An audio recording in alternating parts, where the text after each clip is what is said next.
हरे Krishna everyone. सो हम लोग भगवत गीता पढ़ रहे हैं और डिटेल में पढ़ रहे हैं, जिससे हम भगवत गीता को अच्छे से समझ सकें और कुछ भी मिस ना करें। जो जो इसकी एप्लीकेबिलिटी है हमारी लाइफ में, उसको हम समझ सकें। तो बताइए, लास्ट टाइम हमने किस श्लोक तक किया था? Till 7। which shloka? 7। Yes. So we are going to start from the next shloka. और नेक्स्ट श्लोका में हम लोग 1.8 से स्टार्ट करते हैं। Let me share my screen with you.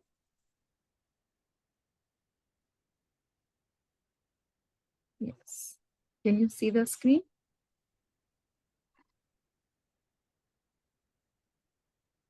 Yes माता जी। ओके, ठीक है। तो इसमें हमने जो बिगनिंग के श्लोकास थे, 7 श्लोकास, वो हमने डिस्कस किए। और आज हम श्लोका नंबर 8 से स्टार्ट करेंगे। भगवत गीता जो है वो भगवान का गीत है, इसलिए हम ट्राई करेंगे कि हम श्लोकास को भी पढ़ने की कोशिश करें, क्योंकि ये श्लोक भगवान के श्रीमुख से निकले हैं और ये हमारा सौभाग्य है कि हम इनको पढ़ पा रहे हैं।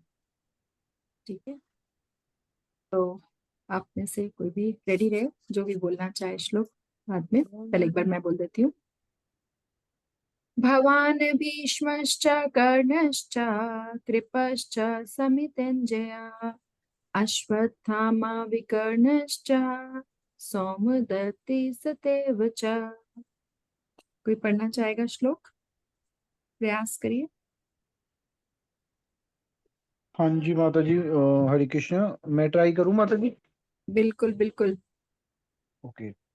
भवान भीष्म च कर्णश्च कृपश्च समिति समितिञ्जय अश्वत्थामा विकर्ण च सौमदत्ति स्थैव च। नाइस। अब आप इसके वर्ड मीनिंग भी पढ़िए।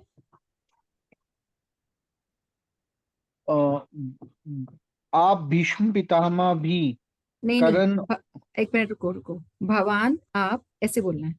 प्रभुपाद ने बहुत भगवान मेहनत करी है इनके लिए, हमें भी पढ़ने चाहिए। ओके। भगवान आप हम्म भीष्म भीष्म पितामह च भी करण कर्ण च और कृपाचार्य च तथा समितंजय सदा संग्राम विजयी अश्वत्थामा अश्वत्थामा अश्वत्थामा विकर्ण विकर्ण च तथा सोमदत्ति सोमदत्त का पुत्र तथा भी एव निश्चय ही च भी। तो हमने देखा लास्ट वाले श्लोकास में कि जब सेना आ गई बीच में, तो दुर्योधन एक पॉलिटिकली एक्सपर्ट होने के नाते जाता है अपने गुरु के पास, द्रोणाचार्य के पास, और वहां पे जाके उनसे बात करता है। ठीक है, तो वहां पे जाके उनसे बात करता है तो वो बोलता है, पढ़िए प्रभु जी, इसका मीनिंग भी पढ़िए इस श्लोक का।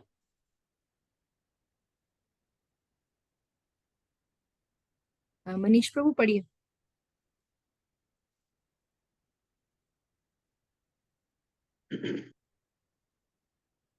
मैं पढ़ूं माता जी?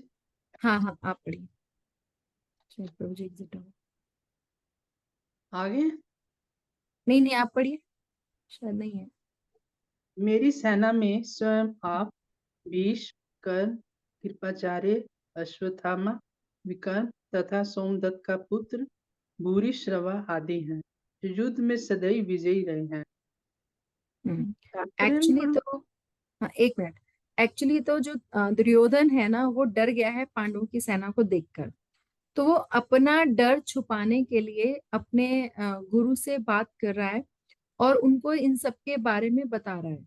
ठीक है, तो उनको बता रहा है कि भाई, क्योंकि उसने पिछले वाले में भीष्म पितामह की काफी तारीफ कर दी, तो उनको लगा कि ऐसा ना हो कि भीष्म पितामह को कि सुन के तो द्रोणाचार्य कहें कि भाई फिर हम मेरी क्या जरूरत है। उन्होंने कहा नहीं नहीं, आप हैं, भीष्म पितामह हैं, कर्ण है। ऑल्दो कर्ण अभी फाइट नहीं कर रहे हैं। कर्ण ने बोला कि जब तक Bhishma Pitamah on the ground है मैं नहीं आऊंगा। कृपाचार्य हैं, अश्वत्थामा और विकर्ण। विकर्ण जानते हैं कौन है? हाँ जी, विकर्ण, जो एनीबॉडी नोस? दुर्योधन बना है। हाँ दुर्योधन का दुर्योधन। भाई। हाँ, और उसकी क्या speciality, why he is mentioned specifically? वो मतलब बुराई के खिलाफ था। हाँ, जब द्रौपदी का चीरहरण हो रहा था, then he was the one who said कि ये नहीं होना चाहिए। He was the only one in Kauravas, he said कि ये गलत कर रहे हैं हम लोग, ठीक है। तो इसलिए दुर्योधन ने उसको अपनी तरफ रखने के लिए उसका स्पेशल नाम दिया यहाँ पे। और ये सोमदत्त का पुत्र भूरिश्रवा है। भूरिश्रवा का भी मेंशन आता है कि इसके पास एक गदा थी, ठीक है। तो वो जो गदा थी, उसको स्पेशल गदा मिली हुई थी। तो शिव जी ने दी थी शायद। तो वो गदा उसको बोलता कि जिस पे भी ये गदा लग जाएगी ना, उसका उसका विनाश निश्चित है, ठीक है। लेकिन अगर ये गदा उसको साथ में ये बोलता कि तुमने किसी ऐसे पर्सन को मारी जो कि युद्ध में लड़ाई नहीं कर रहा है, और तुमने उसको उस पे चला दी, तो फिर ये गदा वापस आके तुम्हारा ही सर फोड़ देगी। ये इसका कंडीशन था। तो क्या हुआ कि जब वो रथ अर्जुन से युद्ध चल रहा था, तो Krishna being Sarathi of arjuna, तो वो इस तरीके से लड़ रहे थे, बार बार ना रथ को ऐसे कर रहे थे कि उस पर अटैक नहीं कर पा रहा था भूरिश्रवा। तो उसको इतना गुस्सा आया, उसने कृष्णा पे ही गदा चला दिया। Krishna was not fighting. Arjun को नहीं पता ये सब, लेकिन कृष्णा नोज एवरीथिंग, किसके पास कौन से हथियार है। तो वो गदा जो है वापस जाके भूरिश्रवा को लगी, एंड वो उसका सिर चूर चूर हो गया। तो यहाँ पे लेकिन उससे पहले दुर्योधन जो बता रहे हैं कि ये सब जो है बहुत शूर है, क्योंकि उनके पास ये स्पेशल हथियार है उसके पास, इसलिए उसका मेंशन है कि वो युद्ध में सदैव विजयी रहे हैं, कि उनको कोई हरा नहीं पाया है, ठीक है। फिर और आगे दुर्योधन बोलते हैं, एक बार मैं पढ़ती हूँ फिर आप में से कोई पढ़िएगा। अन्ये च बहवः शूरा मदर्थे त्यक्त जीविता नाना शस्त्र प्रहाणानां सर्वे युद्ध विशारदा। पढ़िए जो भी पढ़ना चाहे श्लोक। अन्य च बहवः शूर्या मदार्थे तयप्त जीविता नानाश प्रहणानां। क्या मतलब ये कौन सा नानाश नाना नानास्त्र शस्त्र प्रहरणा। नाना शस्त्र प्रेरणा हम्म। सर्वे युद्ध विशारद। पढ़िए पढ़िए, उनके वर्ड मीनिंग्स भी पढ़ दीजिए। अन्य अन्य सब च भी बहु अनेक शूरा वीर मत अर्थे मेरे लिए हम्म। त्वक्त जीविता जीवन का उत्सर्ग करने वाले नाना अनेक शस्त्र आयुध प्रहरणा से युक्त सुजित सुसज्जित सर्वे सभी युद्ध विशारदा युद्ध विद्या में निपुण। जब हम वर्ड मीनिंग्स पढ़ते हैं ना, तो हमें रियलाइज भी होता है कि हम क्या पढ़ रहे हैं, थोड़ा थोड़ा समझ में आने लगता है ना। जी तो इसमें यहाँ पे वो बता रहे हैं कि और भी बहुत सारे ऐसे लोग हैं। तो पढ़िए, टेक्स्ट का मीनिंग पढ़िए प्रभु जी। जी सौरभ प्रभु प्लीज रीड। ऐसे अन्य वीर भी हैं जो मेरे लिए अपना जीवन त्याग करने के लिए उद्यत हैं। वे विविध प्रकार के हथियारों से सुसज्जित हैं और युद्ध विद्या में निपुण हैं। तो यहाँ पे दुर्योधन बता रहा है कि और भी बहुत सारे लोग हैं, है ना, और जो मेरे लिए अपना जीवन त्याग करने के लिए उद्यत है। तो यहाँ पे आचार्यगण बताते हैं कि उसने पहले ही बोल दिया कि सब मरने के लिए तैयार है, अर्थात मरेंगे ही। तो सरस्वती जी ऐसी कराती है ना काम। और वो विविध प्रकार के हथियारों से सुसज्जित हैं, मतलब उनके पास बहुत सारे अस्त्र शस्त्र। और अस्त्र शस्त्र में क्या डिफरेंस होता है? एक अस्त्र होते हैं, एक शस्त्र होते हैं, क्या डिफरेंस होता है दोनों में? Any ideas? अस्त्र जो फेंक कर चलाए जाते हैं, और शस्त्र जो हाथ में रख कर चलाए जाते हैं, ठीक है। तो इस तरीके से उनके पास बहुत सारे अस्त्र शस्त्र हैं। अब किसी के पास खाली अस्त्र शस्त्रों से कुछ नहीं होता। आगे दुर्योधन बता रहा है कि नहीं, वो सब युद्ध विद्या में निपुण भी है। तो मतलब वो अपने भय को हटा रहा है और गुरु जी को बता रहा है। मतलब यहाँ से दोनों ही बातें पर कि गुरु को क्या नहीं पता, जिनको वो ये सब बता रहा है कि और लोग भी हैं, ये भी हैं, वो भी हैं। तो यहाँ पे भगवान अर्थात फिर इन दोनों की टीका जो है, जैसे हमने बात करी थी कि जो ये पीडीएफ है, इसमें विश्वनाथ चक्रवर्ती ठाकुर जी की टीका भी इंक्लूड की गई है। उसी से इंस्पायर्ड प्रभुपाद का भी तात्पर्य है, लेकिन जो जो वहां से अच्छा लगा उसको भी इंक्लूड किया गया है प्रभु जी ने, जिनसे मैंने ये लिया है। तो भगवान अर्थात द्रोण, तो सबसे पहले उनको उनको एड्रेस करता दुर्योधन। विकर्ण दुर्योधन का छोटा भाई था, और सौमदत्ती अर्थात भूरिश्रवा। द्रोण आदि 7 वीरों का वर्णन हुआ है यहाँ पे, है ना, इस पूरे 2 पैराग्राफ्स में। तो और ये सब युद्ध में विजयी रहे हैं। समित्यंजय जो वर्ड था कि युद्ध में हमेशा विजयी रहे हैं, तो निश्चय ही वो मेरी सेना के विशिष्ट वीर हैं। किंतु ऐसे अनेक असंख्य वीर हैं जिनको वो अन्य, जैसे ये श्लोक जो था वो अन्य से स्टार्ट हुआ था, अन्य से इंगित कर रहा है। तो ऐसे बहुत से हैं, जैसे जयद्रथ, कृतवर्मा और शल्य। शल्य जानते हैं कौन है यहाँ पे? Any ideas? पांडवों की साइड का था। यस, वेरी गुड माता जी। पांडु के साइड का था, वो एक्चुअली युधिष्ठिर के मामा थे। ठीक है। तो जब जब वो आ रहे थे जब वो आ रहे थे तो उनके युद्ध में पार्टिसिपेट करने के लिए, तो उनका बहुत अच्छा वेलकम किया गया। उनके लिए रहने के लिए, खाने के लिए बहुत अच्छा अरेंजमेंट किया। तो इतने प्रसन्न हो गए, तो उन्हें लगा कि मेरे भांजे ने युधिष्ठिर वगैरह नहीं किया होगा। तो उन्होंने कहा जिन्होंने इतना अच्छा वो किया ना वेलकम, मैं पक्का उनकी साइड से युद्ध लड़ूंगा। और फिर थोड़ी देर में वहां दुर्योधन आ जाते हैं कि तुम सब मैंने किया है। तो शल्य कहते हैं तुमने हमारे साथ धोखा किया है, कहते लेकिन मैं अपनी बात से पीछे नहीं हटूंगा, मैं तुम्हारी तरफ से ही लड़ूंगा। लेकिन करते क्या है, वो कर्ण के सारथी बनते हैं और हमेशा कर्ण को डिमोटिवेट करते रहते हैं कि तुम्हारे बस का नहीं है युद्ध करना। तो युद्ध में ना मोटिवेशन और डिमोटिवेशन एक बहुत बड़ा रोल प्ले करता है। तो शल्य इस तरीके से लड़े तो दुर्योधन की तरफ से, लेकिन एक्चुअली वो फेवरिज्म युधिष्ठिर का ही कर रहे थे क्योंकि वो उनके मामा थे ना। तो जो मेरे लिए प्राण त्यागने के लिए दृढ़ प्रतिज्ञ है, ये सब दुर्योधन को गलत फहमी है। यदि उसकी आवश्यकता हुई तो, अर्थात मदर्थे त्यक्त जीविता। ठीक है, वो मेरे अर्थ के लिए त्याग मीन्स त्याग करते हैं, अपने जीवन को त्याग करने के लिए तैयार है। तो इन सभी का मेरे प्रति अति स्नेह के कारण, इनके शौर्य के आधिक्य के कारण और युद्ध में इनके पांडित्य के कारण मेरी विजय सिद्ध होगी। तो ये दुर्योधन जो है वो गुरु द्रोणाचार्य को बता रहे हैं कि मुझसे प्रेम भी करते हैं, मेरे लिए मरने को भी तैयार हैं, बहुत शूरवीर भी हैं और युद्ध में भी बहुत एक्सपर्ट हैं। तो फिर मैं ही जीतूंगा और कौन जीतेगा, है ना। तो ये अपने आप को सेटिस्फाई करने के लिए वो कह रहा है। तो इन वचनों से वे इंगित कर रहे हैं। तो आगे हम इसमें प्रभुपाद का परपट पढ़ते हैं। आप में से कोई पढ़ना चाहेगा तो please unmute yourself and read. यहाँ से परपट पढ़िए। मैं पढ़ लेता हूँ। एक मिनट। हाँ, पढ़ दिया। पढ़िए पढ़िए। मैं पढ़ूं? हाँ प्रीति माता जी पढ़िए। दुर्योधन उन अतिदित्व युद्ध वीरों का अद्वितीय अद्वितीय। युद्ध वीरों का उल्लेख करते हैं जो सदैव विजयी होते रहे। विकर्ण दुर्योधन का भाई है। अश्वत्थामा द्रोणाचार्य का पुत्र है और सोमदत्ती या भूरिश्रवा वाहिकों का राजा का पुत्र है। कर्ण अर्जुन का आधा भाई है क्योंकि वह कुंती के गर्भ से राजा पांडु के साथ विवाहित होने के पूर्व उत्पन्न हुआ था। कृपाचार्य की जुड़वा बहन द्रोणाचार्य को ब्याही थी। जहां तक अन्यों का यथा जयद्रथ, कृतवर्मा तथा शल्य का संबंध है, वे सब दुर्योधन के लिए अपने प्राणों की आहुति देने के लिए तैयार रहते थे। दूसरे शब्दों में यह पूर्व निश्चित है कि वे पापी दुर्योधन के दल में सम्मिलित होने के कारण कुरुक्षेत्र के युद्ध में मारे जाएंगे। निसंदेह अपने मित्रों की संयुक्त शक्ति के कारण दुर्योधन अपने विजय के प्रति आश्वस्त था। तो उसको लग रहा है ऐसा, बट ऐसा होने वाला नहीं है। तो चलिए नेक्स्ट श्लोक पढ़ते हैं। अपर्याप्तम तदस्माकं बलम भीष्माभिरक्षितम् पर्याप्तम त्विद्मे तेषां बलम भीमाभिरक्षितम्।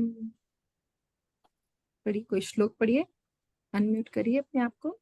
हरे कृष्ण माता जी। हरे कृष्ण माता जी। मैं कोशिश करती हूँ। प्लीज प्लीज करिए। अपर्याप्तम तदस्माकं बलम भीष्माभिरक्षितम् पर्याप्तम त्वमेव तेषां बलम भीमाभिरक्षितम्। वर्ड मीनिंग्स पढ़ दीजिए। अपरिमेय वह हमारी शक्ति। एक मिनट। अपर्याप्तम अपरिमेय ऐसे। ओके माता जी। अपर्याप्तम अपरिमेय तत्वह अस्माकं हमारी बलम शक्ति भीष्म पितामह द्वारा अभिरक्षितम भली भांति संरक्षित पर्याप्तम सीमित तू, लेकिन इदम यह सब एतेषां पांडवों की बलम शक्ति भीम द्वारा अभिरक्षितम भली भांति सुरक्षित। हम्म तो टेक्स्ट भी पढ़ दीजिए। हमारी शक्ति अपरिमेय है और हम सब पितामह द्वारा भली भांति संरक्षित हैं, जबकि पांडवों की शक्ति भीम द्वारा भली भांति संरक्षित होकर भी सीमित है। तो यहाँ पे क्या है, इस वाले टेक्स्ट में जो कि 1.10 यानी 10वां जो श्लोक है, इसमें दोनों सेनाओं को वो कंपेयर कर रहा है। दुर्योधन जो है वो दोनों सेनाओं को कंपेयर कर रहा है कि हमारी सेना में क्या है और उनकी सेना में क्या है। तो अपने आप को, अब यहाँ पे जो एक वर्ड है अपर्याप्तम, वैसे हम अपर्याप्तम को बोलते हैं कि इनसफिशिएंट है, ठीक है, लेकिन यहाँ पे जो अर्थ आचार्यों ने, प्रभुपाद ने और दुर्योधन जो कहना चाहता है, ठीक है, वो ये कहना चाहता है कि वो बियॉन्ड कंपैरिजन है, बियॉन्ड सफिशिएंसी है। तो इसलिए अपरिमेय मतलब इमेजरेबल है, वो ये बोल रहा है, ठीक है। और हमारा जो लीडरशिप है हमारी, वो पितामह द्वारा है, क्योंकि भीष्म पितामह तो बहुत पावरफुल रहे हैं, है ना। जिन परशुराम ने पूरी पृथ्वी को 21 बार क्षत्रियों से खाली कर दिया, उनको सबको मार दिया, उन परशुराम को भी भीष्म पितामह को वो नहीं हरा पाए, है ना। जब अंबा के लिए युद्ध हुआ कि भाई अंबा ने कहा कि अब मेरी मैरिज होनी चाहिए, जब उनका वो अपहरण करके ले आए थे, तो नहीं वो कर रहे थे, then at that time Parshuram ji और भीष्म पितामह की फाइट होती है, और उसको भी वो विन नहीं कर पाते हैं परशुराम जी से। तो इतना ज्यादा स्ट्रॉन्ग जो है भीष्म पितामह थे, तो वो कह रहे कि भीष्म पितामह जो है हमारे लीडर है, तो हम सब संरक्षित हैं। और जब पांडवों का कंपैरिजन करा, तो पांडवों की शक्ति तो भीम द्वारा है, मतलब भीम को इतने हल्के में ले रहा है, जबकि बचपन से ही वो भीम से हारता आया है, ठीक है। और ये भी लिखा हुआ है, उसको बताया भी गया था कि तुमको, उसको पता था कि उसको कभी वो कोई मार सकता है उसको, तो दैट इज ओनली भीम, है ना। तो इतना सब होने पर भी उसको वो इतने हल्के में ले रहा है कि उनकी शक्ति जो है वो सीमित है और हमारी शक्ति जो है वो असीमित है, अपरिमेय है, इन बियॉन्ड कंपैरिजन है। तो वो कह रहे जब दोनों पक्षों की जो, yes Manish Gupta Prabhu ji, want to say something before I move forward? Yes. Hare Krishna माता जी। माता जी, मेरे को एक क्वेश्चन यहाँ पे थोड़ा सा रहता है, जी, क्या अर्जुन नहीं मार सकता था भी उसको, दुर्योधन को? ऐसा होता है कि जब भी एक फाइट होती है ना, तो हर कोई अपने से बराबर मैं किससे फाइट कर सकता हूँ वो उसको टारगेट करता है, ठीक है। और ये माता जी दोनों कई गदा में बार निपुण दुर्योधन थे। को, एक minute just let me finish, कई बार दुर्योधन को ये अभिशाप मिल चुका था कि तुम भीम से हारोगे, कई बार उसको ऐसा ऐसा इंडिकेशन आ चुका था। और लास्ट में और देन भीम ने ये प्रतिज्ञा भी की थी कि मैं सारे कौरवों को मारूंगा, उनकी छाती का लहू पीऊंगा, क्योंकि उन्होंने द्रौपदी का इतना अपमान किया है, और दुर्योधन की तो मैं जंगा तोड़ूंगा। ये उसने प्रतिज्ञा ली थी। तो भक्त की प्रतिज्ञा है तो फिर वो पूरी करेंगे भगवान। इसीलिए हमेशा एक, और जैसे जो स्टाइल ऑफ फाइटिंग है, जैसे कुश्ती करना और ये सब जो रेसलिंग और इस तरह के जो मल्ल युद्ध बोला जाता है, वो भीम और दुर्योधन दोनों का मैच करता है। जो धनुर्विद्या है वो अर्जुन और कर्ण का मैच करता है, इसलिए उन दोनों की फाइट ज्यादा स्ट्रांग दिखाई जाती है। Is it making sense? अब आप बोलिए प्लीज, मैंने आपको बीच में रोका। हाँ जी बोलिए। माता जी यही मैं बोल रही थी कि इनके जो गदा में दोनों निपुण थे, इसलिए एक दूसरे से वो कंपैरिजन करते थे। बराबर की यस यस, टक्कर के थे।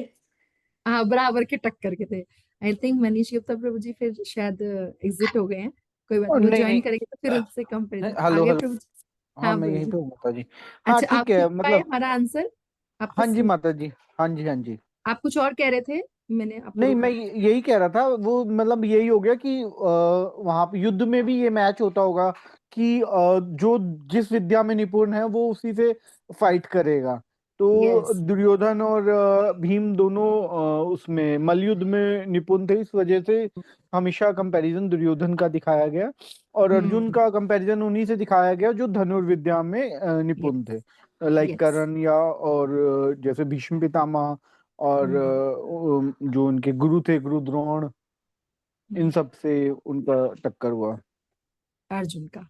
हाँ, अर्जुन का। ठीक है माता जी, हरे कृष्ण। ठीक है। जी जी। तो यहाँ पे जो है, जैसे माता जी ने भी, श्याम प्रिय माता जी ने भी वही पॉइंट बोला कि गदा जो है, दोनों गदा युद्ध करते थे, तो अगेन वो कंपैरिजन आ जाता है। तो इसलिए अपनी सेना का आधिक्य प्रदर्शित करने के लिए वो कहता है अपर्याप्तम, कि हमारा जो बल है वो अपरिमित है, बियॉन्ड कंपैरिजन है, और भीष्म द्वारा रक्षित है, जो महान बुद्धि वाले हैं और अतिरथी भी हैं। हमने पिछली क्लास में पढ़ा था, अतिरथी होता है, महारथी होता है ना, अर्धरथी होता है, ये हमने लास्ट क्लास में सीखा था। तो इसके विपरीत जो पांडवों का बल है वो पर्याप्त है, अर्थात परिमित है, और भीम के द्वारा रक्षित है, जिसकी बुद्धि तुच्छ है, और वह अधीर अर्धरथी, मतलब वो भीम को अगेन बहुत ही लाइट ले रहा है, तो इसलिए हमारी विजय सिद्ध होगी। तो यहाँ हम प्रभुपाद का जो परपट है वो पढ़ते हैं। तो करना माता जी, आप पढ़ना चाहोगे? विल यू हाँ कंप्लीट? जी माता जी। जी पढ़िए। यहाँ पर दुर्योधन ने तुलनात्मक शक्ति का अनुमान प्रस्तुत किया है।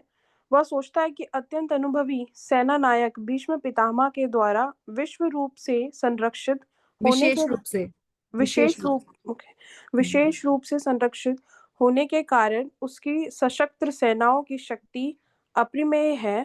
दूसरी ओर पांडवों की सेनाएं सीमित है, क्योंकि उनकी सुरक्षा एक कम अनुभवी नायक भीम द्वारा की जा रही है, जो भीष्म की तुलना में नगण्य है। दुर्योधन सदैव भीम से ईर्ष्या करता था, क्योंकि वह जानता था कि यदि उसकी मृत्यु कभी हुई भी तो वह भीम के द्वारा ही होगी, किंतु साथ ही उसे दृढ़ विश्वास था कि भीष्म की उपस्थिति में उसकी विजय निश्चित है, क्योंकि भीष्म कहीं अधिक उत्कृष्ट सेनापति हैं। वह युद्ध में विजयी होगा, यह उसका दृढ़ निश्चय था। यहाँ पे एक बहुत सोचने वाली बात है कि अगर हम काउंटिंग में बात करें, ठीक है, of course Bhishma Pitamah was better than Bhim, of course, ठीक है, और काउंटिंग की बात करी जाए तो उसमें कितनी अक्षौहिणी सेना थी पांडवों की और कितनी कौरवों की थी? मैंने लास्ट टाइम बताया था। हाँ जी, मत ही बताया था आपने, हाँ, कितनी थी बताओ? नोट किया है मैंने माता जी। पांडवों की माता जी 7 करोड़ बताई थी, और 7 कौरवों की अक्षौहिणी, करोड़ नहीं, 7 अक्षौहिणी। 11 उनकी थी, कौरवों की। हाँ, तो अक्ष पांडवों की सेना कम है, लेकिन फिर भी उनमें कहीं भी ये शो नहीं हो रहा है कि उनको भय लग रहा हो। लेकिन करों की ज्यादा है, फिर भी वो दुर्योधन का भय जो है वो शो हो रहा है। ठीक है, ऐसा क्यों? ऐसा क्यों? क्योंकि अर्जुन को पता था उनके साथ कृष्ण है। यस, क्योंकि पांडवों को पता था कि उनके साथ कृष्ण है, और जो इसीलिए बोलते हैं जो भगवान के शेल्टर में रहता है ना, भगवान जो अभय चरणार विंद है, वो अभय प्रदान करते हैं, है ना। तो इस बात हमेशा, क्योंकि हम भगवत गीता इसलिए भी पढ़ रहे हैं कि हम इसको अपनी प्रैक्टिकल लाइफ में भी इम्प्लीमेंट कर सके। तो यहाँ पे हमारे लिए इम्प्लीमेंटेशन के लिए यही पॉइंट है कि हमें हमेशा भगवान को अपने साथ रख के चलना है, ठीक है, और हमें भगवान के साथ हमेशा रहना है। तो जब हम भगवान के साथ रहेंगे, भगवान के शेल्टर में रहेंगे, तो हम अभय होके चलेंगे, है ना। और ये हमें करना है, क्योंकि लाइफ में फियरलेसनेस जो है ना बहुत प्राइसलेस है, तो वो हमें ध्यान रखना चाहिए कि हमें पता होना चाहिए कि हम भगवान के संरक्षण में हैं, और भगवान हमारे परम मित्र हैं। आगे हम पढ़ेंगे भी इस बात को। तो इसीलिए हम हमेशा फियरलेस रहेंगे। फियरलेस रहने का मतलब केयरलेस नहीं है। फियरलेस रहने का मतलब है अपनी ड्यूटी करना, और रेस्ट भगवान पे छोड़ के चलना। ये सब कुछ, सारा भार मेरे सर पे नहीं है, तो उससे तो मुझे सरदर्द हो जाएगा। भार उनके सर पे है। Just I have to do what I have to do, depending upon देश काल परिस्थिति। तो चलिए नेक्स्ट श्लोक पढ़ते हैं, 1.11, दैट इज 1.11। अयनेषु च सर्वेषु यथा भागं वस्थिता भीष्म एव भिरक्षन्तु भवन्तः सर्व एव हि। पढ़िए कोई भी, अनम्यूट प्लीज। हरे कृष्ण माता जी, हाँ जी मैं पढ़िए, ट्राई करूं। बिल्कुल। अयनेषु च सर्वेषु यथा भागवसिष्ठता भीष्म भीष्म एव भिरक्षन्तु भवन्तः सर्व एव हि। चलिए वर्ड मीनिंग पढ़ते हैं। वर्ड मीनिंग अयनेषु मोर्चों में च भी सर्वेषु सर्वत्र यथा भागम अपने अपने स्थानों पर अवस्थिता स्थिता भीष्म पितामह की एव निश्चय ही अभिरक्षन्तु सहायता करनी चाहिए। भवन्तः आप सर्वे सबके लिए एव ही निश्चय ही। बढ़िया। अतएव सैन्य व्यूह में अपने अपने मोर्चों पर खड़े रहकर आप सभी भीष्म पितामह को पूरी सहायता दें। तो यहाँ पे इसलिए वो एक डिप्लोमेटिकली बात करके कह रहा है कि देखो भीष्म पितामह अपनी जगह इंपॉर्टेंट है, लेकिन आपको भी उनको सहायता देनी है। तो यहाँ पे आचार्यगण ये भी बताते हैं कि again Duryodhana is not taking directions from his guru, rather he is giving orders to his guru कि आपको रहना है और आपको ये करना है और आपको वो करना है। तो ये जो है ना, ये उसकी धृष्टता को दिखलाता है। तो जो दुर्योधन है वो डिप्लोमेसी से युद्ध कर रहा है, और जो युधिष्ठिर महाराज है वो प्रेम से युद्ध कर रहे हैं कि उनके साथ जो है साथ में वो, क्योंकि उनसे स्नेह करते हैं इसलिए उनके साथ है, इसलिए भी विजय उनकी होगी। तो टीका में ये कहते हैं कि यदि द्रोण मेरे शब्दों का अर्थ समझेंगे तो हो सकता है वह स्वयं युद्ध करने के प्रति उदासीन हो जाए। ये टीका की ही स्पेशलिटी है कि not only what he is saying वो लिखा है, but also what he is not saying and what he is feeling वो भी लिखा है। तो इससे हमें समझ में आता है कि दुर्योधन के क्या मनोभाव है ना। तो दुर्योधन ये सोच रहा है कि जैसे मैंने पहले बोल दिया कि भीष्म पितामह द्वारा रक्षित है, भीष्म पितामह ये सब कुछ कर रहे हैं, तो द्रोणाचार्य ये ना सोचे कि फिर सब कुछ भीष्म पितामह ही कर लेंगे, हमारी क्या जरूरत है। तो इसलिए ऐसा ना हो, तो इससे मेरे कार्य को क्षति होगी। तो यह सोचते हुए वह उनको युद्ध का कार्यभार व्यक्तिगत रूप से दे रहा है। इसलिए वो बोल रहा है उनको कि आपको भीष्म देव की हर दिशा से रक्षा करनी चाहिए, और अपनी अपनी स्थिति में स्थित रहकर, जैसे अपने अपने फ्रेंड्स पे रहकर, जैसे पूरी जो चक्रव्यूह बनाया जाता है ना, कि चक्रव्यूह इज लाइक कि एक किसी भी फॉर्म में एक सेना खड़ी हो जाती है। जैसे हम सबने वो मूवी देखी है ना, बाहुबली, है ना, उसमें कैसे वो सब अपनी अपनी पोजीशंस ले लेते हैं, एरो पोजीशन ले लेते हैं, कोई भी पोजीशन में खड़ा कर लेते हैं। या फिर जैसे जब रिपब्लिक डे की परेड होती है तब भी सब अपनी अपनी पोजीशंस पे खड़े होते हैं, फिर ऊपर स्काई व्यू दिखता है कि वो किस तरीके से मूवमेंट हो रही है। तो इसी तरीके से जो सेना चलती है वो भी चक्रव्यूह में या उस पोजीशन में ही चलती है। इट इज वेरी डिफिकल्ट, कितनी अक्षौहिणी सेना, इतने लाखों करोड़ों सिपाही उसी फॉर्मेशन में चल रहे हैं। तो that is very technical thing. तो इसलिए वो बोल रहे हैं कि आपको भीष्म देव की हर दिशा से रक्षा करनी चाहिए, अपनी स्थिति में स्थित रहकर, यथा भागम अवस्थिता, जो व्यक्तिगत रूप से आपके लिए निश्चित की गई है, ताकि शत्रु की सेना में प्रवेश किया जा सके। और इस प्रकार से कार्य करें ताकि वह अन्यों के द्वारा आक्रमित ना हो, कि वो युद्ध करें और पीछे से कोई आ जाए आक्रमण करने, ऐसा ना हो। जब वह युद्ध करने में अभिनिविष्ट हो, बिजी हो, और पार्श्व व पृष्ठ, फ्रंट और बैक का ध्यान नहीं दे रहे हो, तो ऐसा नहीं होता है। उसको ये ना बहुत बड़ी गलत फहमी है। भीष्म पितामह सच ए बिग सोल्जर कि उनको सब पता है कि चारों दिशाओं में कौन कहाँ है ना। तो सेनापति भीष्म को मेरी योजना का पता ना भी हो तो भी मेरी विजय सिद्ध हो जाएगी। तो पहले वो कह रहा है कि भीष्म पितामह इतने उच्च कोटि के हैं और फिर भी he is planning like this, कि हो सकता है उनको मेरी योजना ना पता हो, बट उसको ये नहीं पता कि वो कितने एक्सपीरियंस्ड है। सो कहने का आशय यह है, ये सब ये जो कोट्स में है ना, इसका मतलब ये सब दुर्योधन सोच रहा है, जिसको हमें आचार्यगण समझा रहे हैं कि भीष्म मेरे पितामह हैं, आप मेरे गुरु हैं, और आप दोनों मेरे एकांतिक हितैषी हैं। क्योंकि यद्यपि आप मेरे अन्याय के विषय में जानते थे जो मैंने द्यूत क्रीड़ा में किया था, फिर भी आपने एक शब्द भी नहीं बोला जब द्रौपदी ने आपसे न्याय की गुहार करी थी। जब भीष्म पितामह, जब युद्ध खत्म हो जाता है और सब लास्ट में बिल्कुल बस भीष्म पितामह जो है वेट कर रहे होते हैं कि कब उत्तरायण आए, जैसे कल उत्तरायण आया था, उत्तरायण आए और फिर मैं जाऊं। क्योंकि हमने भगवत गीता में, हम आगे चल के पढ़ेंगे कि जो उत्तरायण में जाते हैं वो उच्च लोकों की ओर जाते हैं, ठीक है, ऐसा भगवत गीता भी कहती है। और जो उच्च लोकों, तो भीष्म पिता को क्योंकि इच्छा मृत्यु का वरदान था, तो he was waiting for that and he waited for that. अब जब ये सब हो रहा था तो युधिष्ठिर महाराज जो बहुत परेशान थे। तो कृष्ण जो है, भगवान श्री कृष्ण पूरी सबको लेके जाते हैं भीष्म पितामह के पास। और भागवतम में इसका वर्णन है कि भीष्म स्तुति होती है, वहां पे भीष्म पितामह जो भगवान की स्तुति करते हैं। और इतने वो Bhishma Pitamah is one of the महाजन्स, है ना, और इतने ग्लोरियस हैं कि जब उनकी डेथ हो रही है, जब वो जा रहे हैं, तो भगवान स्वयं उनके सामने प्रकट है। ऐसे बहुत कम लोग हैं, जैसे जटायु के सामने भगवान स्वयं प्रकट हुए, या भीष्म पितामह के, ऐसे बहुत कम लोग हैं जो भगवान उनकी लास्ट मिनट पे खुद प्रकट होते हैं, ठीक है, खुद उनके सामने जाते हैं। तो उस समय जो द्रौपदी से कंसर्न में बात बोल रही थी, तो उसमें बहुत वो न्याय संगत बात बोलते हैं, युधिष्ठिर को बहुत उपदेश देते हैं कि राजा कैसा होना चाहिए, कैसे करना चाहिए, भगवान के बारे में बताते हैं। तो द्रौपदी ना थोड़ा सा हंसती है वहां पे। तो द्रौपदी कहती है कि आज तो आप बड़ी न्याय वाली बातें कर रहे हो, तब ये सारा आपका न्याय कहाँ था जब मेरा अपमान हो रहा था, तब तब क्या हुआ था? तो वहां पे भीष्म पितामह बताते हैं, क्योंकि तब तक मेरी रगों में ना दुर्योधन का खून था, जो दुर्योधन का मैंने नमक खाया हुआ था, उसका खून था। और तो वो, क्योंकि मैं उसके साथ दे रहा था, और अब वो सारा खून मेरी बॉडी से निकल चुका है, तो now I am in my original state. तो इससे क्या पता चलता है कि किसी भी, इसीलिए बोलते हैं ना, कहीं भी इधर उधर कुछ भी नहीं खा लेना चाहिए, तो हमें ये देखना चाहिए कि हम किसका खा रहे हैं।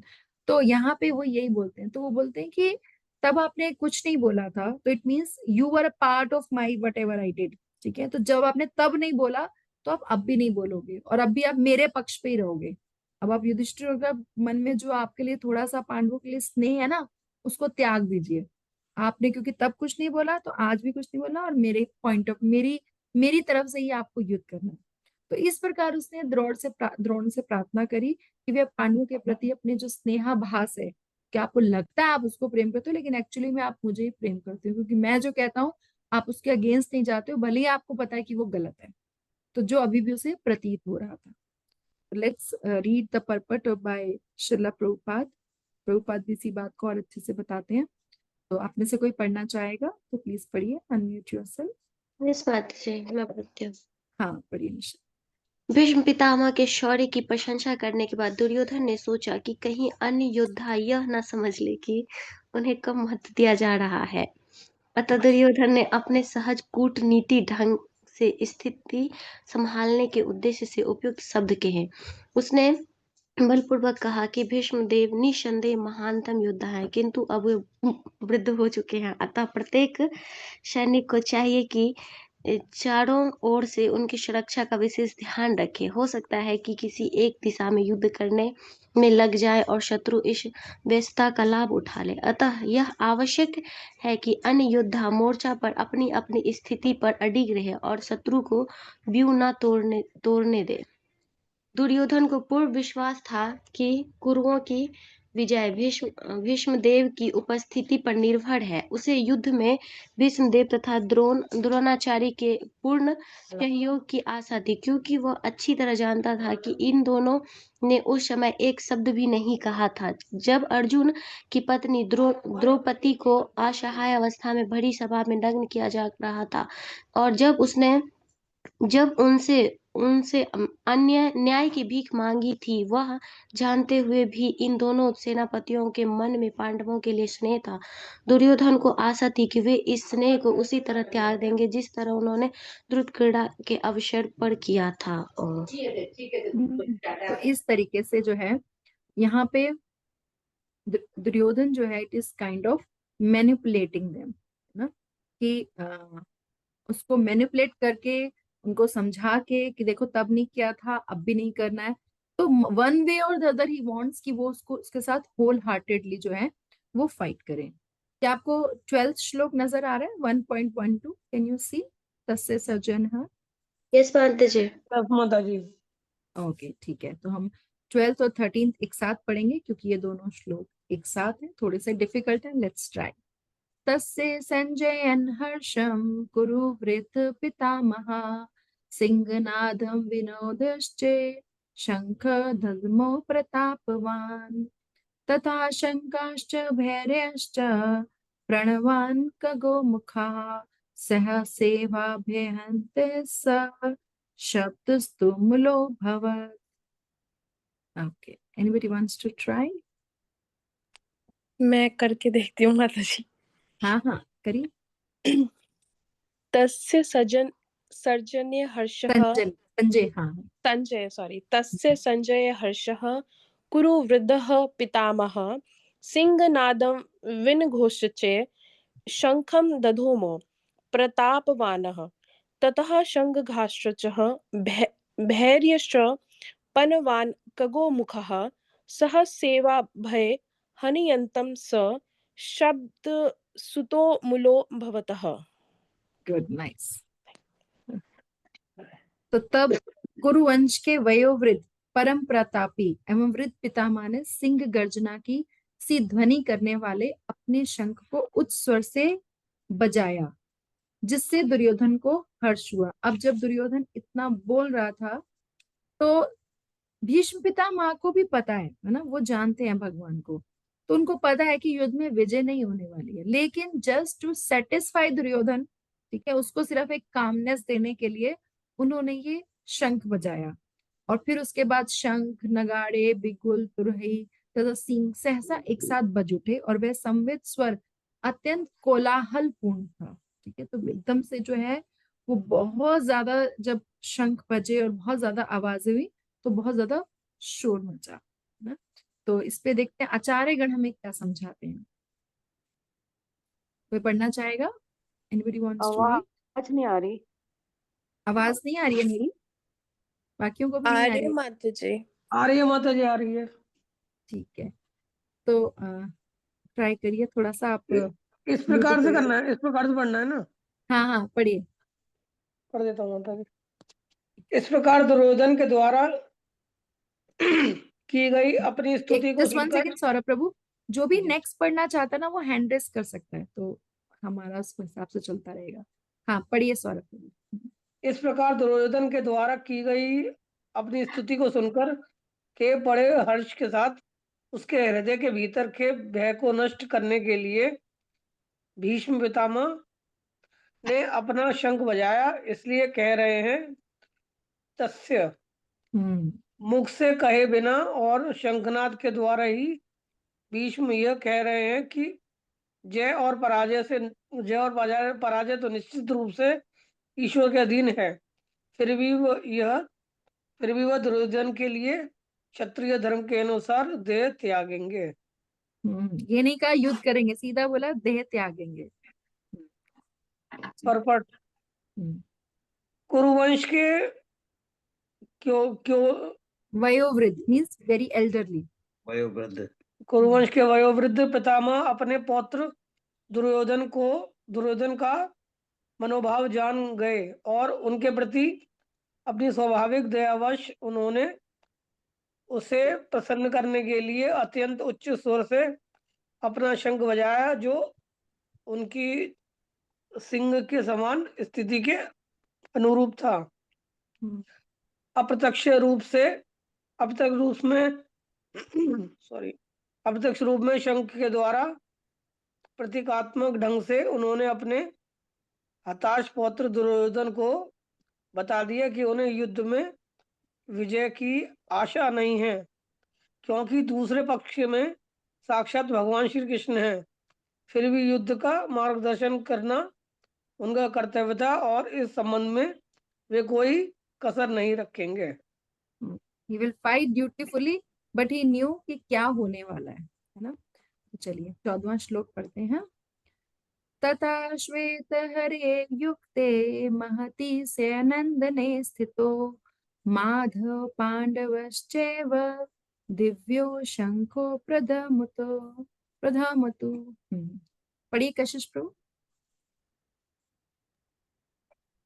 ततः श्वेतर्हे युक्ते महती सयनदने स्थितो माधव पांडवश्च चैव दिव्यो खगो रथमतु। टेक्स्ट पढ़िए इसका। दूसरी ओर से श्वेत घोड़ों द्वारा खींचे जाने वाले विशाल रथ पर आसीन कृष्ण तथा अर्जुन ने अपने अपने दिव्य शंख बजाए। Yes, it is very important point here कि यहाँ पे दिव्य शब्द यूज हुआ है ना। इससे पहले कहीं भी दिव्य वर्ड नहीं आया। ठीक है, उनका हुआ था कि कोलाहलपूर्ण हो गया, तेज आवाज आई, बट दिव्य जो है वो वर्ड नहीं आया। कि ट्रांसीडेंटल, जो ट्रांसीडेंटल वर्ड है वो सिर्फ भगवान के लिए और कृष्ण और अर्जुन, ठीक है, क्योंकि ये दोनों नर नारायण के रूप में यहाँ पे उपस्थित हैं। तो इस श्लोक में पांडवों के सेना में युद्ध का जो उत्साह प्रवृत्त था उसको तत् शब्द से कह रही है। Kashish Prabhu, you can read this. Okay माता जी। इस श्लोक में पांडवों की सेना में युद्ध का जो उत्साह प्रवृत्त था उसको तत् शब्द से कह रहे हैं। यद्यपि अन्य योद्धा भी रथों पर स्थित थे, परंतु भगवान कृष्ण और अर्जुन को रथ पर स्थित कहकर उनके रथ के त्रैलोकिक विजेतृत्व और महाप्रभुत्व को इंगित कर रहे हैं, और वह स्वयं अग्निदेव के द्वारा प्रदत्त था। यह भी माता जी आगे, यह भी इंगित कर रहे हैं।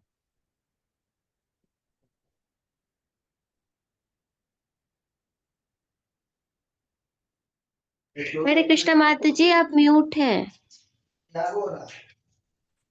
Okay, can you hear me now? Yes माता हाँ जी। जी माता जी। Okay okay.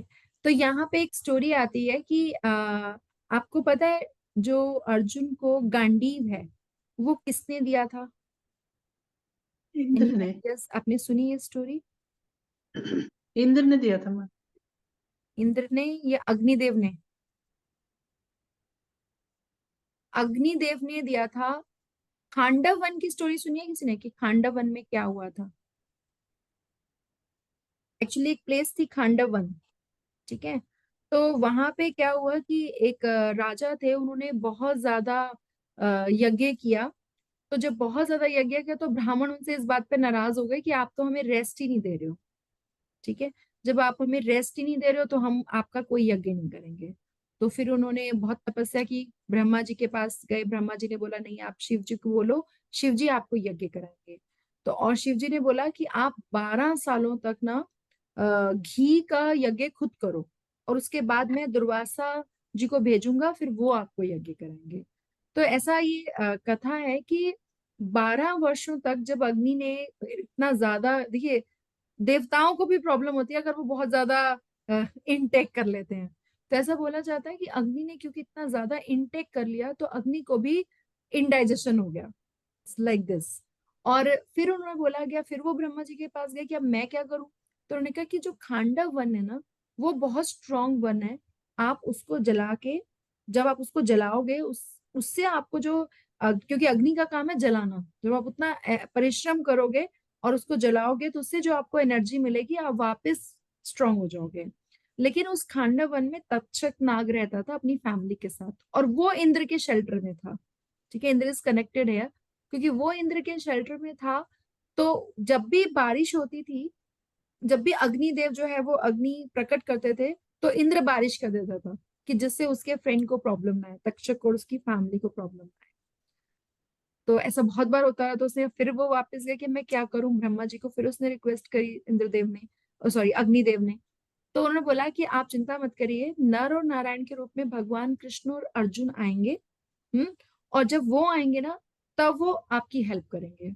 तो जब इंद्रप्रस्थ जब सेटल हो गया तो वहां पे एक दिन कृष्ण जो है वो, भगवान कृष्ण जाते हैं पांडवों के पास, उन्हें बहुत सारे उपदेश देते हैं और बोलते हैं चलो आज हम पिकनिक करने चलते हैं। तो वो पिकनिक कर रहे खांडव वन की तरफ जाते हैं। तो वहां पे अग्निदेव एक ब्राह्मण की फॉर्म में आते हैं और उस ब्राह्मण की फॉर्म में आके बोलते हैं कि मुझे ना आपकी हेल्प चाहिए।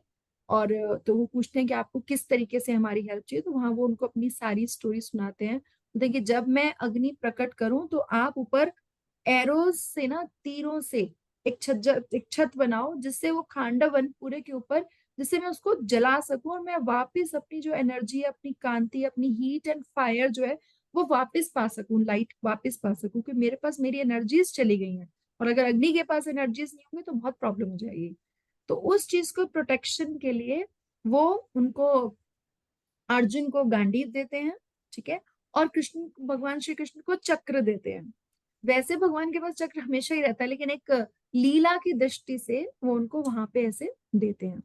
तो इस तरीके से यहाँ पे लिखा हुआ है कि ये जो लिखा है ना, उनके त्रैलोक्य विचित्रत्व, कि तीनों लोगों को जीतने वाले और महाप्रभुत्व, कि उनका जो प्रभाव है, और ये रथ भी उनको तभी मिलता है जिस रथ पे वो फाइट करते हैं, जिस रथ के ऊपर हनुमान जी जो होते हैं वो कपिध्वज है ना, तो हनुमान जी जो है वो एज ए विराजते हैं। तो किसी को स्टोरी ध्यान है कि हनुमान जी कब ये होता है, कैसे हनुमान जी उनके रथ पे आ जाते हैं? इस पे भी एक स्टोरी है ना, हमने देखी है महाभारत में। हाँ जी माता जी, वो कुछ लेने जाते हैं, भीम जंगल में कुछ लेने जाते हैं क्या तब क्या लेने जाते हैं? जल। अ, जल, जल या पारिजात का पुष्प, कमल का परिजात वाइट। का पुष्प, परिजात का पुष्प लेने जाते हैं हाँ, माता जी। द्रौपदी के लिए पारिजात का पुष्प हाँ लेने जाते हैं वो। हाँ। फिर क्या होता है? तब वो बीच में हनुमान जी की पूंछ होती है, वो पूंछ हाँ। को हटाने जाते हैं, वो पूंछ हटती ही नहीं है। तो वो हम्म। पराक्रम लगाते हैं, पूरा अपना पराक्रम लगाते हैं भीम से, फिर भी नहीं होता।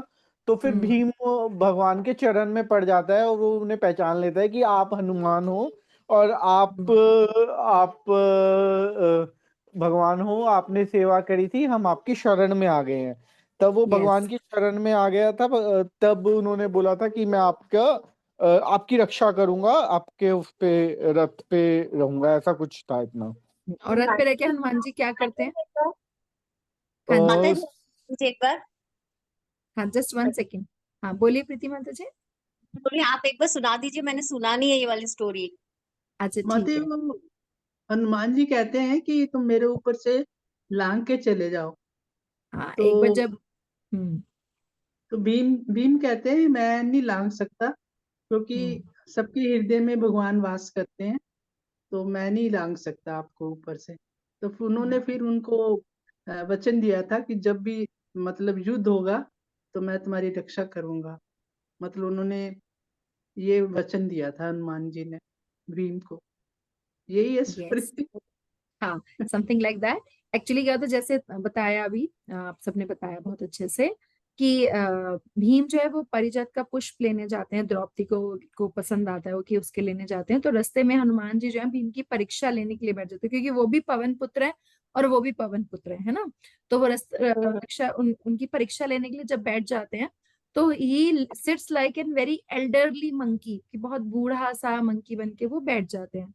तो भीम जब जा रहे होते तो जैसे उन्होंने कहा कि मैं पूंछ को नहीं लांगूंगा, और उन्होंने ये बोला तो उन्होंने बोला कि ठीक है मैं तुमसे, और वो उनको पहचान जाते, कह रहे नहीं आप ही हटा दो उस पूंछ को। तो भीम से उस मतलब मंकी फॉर्म में होते हैं वो, उनकी पूंछ भी नहीं हिलती है। तो भीम समझ ओके। जाते हैं कि he is not a normal monkey, he is not what he is looking, है ना। तो फिर वो उनसे प्रार्थना करते हैं, और लाइक प्रभु जी ने बताया कि वो उनकी शेल्टर में आते हैं। तो फिर वो कहते हैं कि जब भी युद्ध होगा, जैसे माता जी ने बोला, तो मैं आपकी तरफ से ही रहूंगा।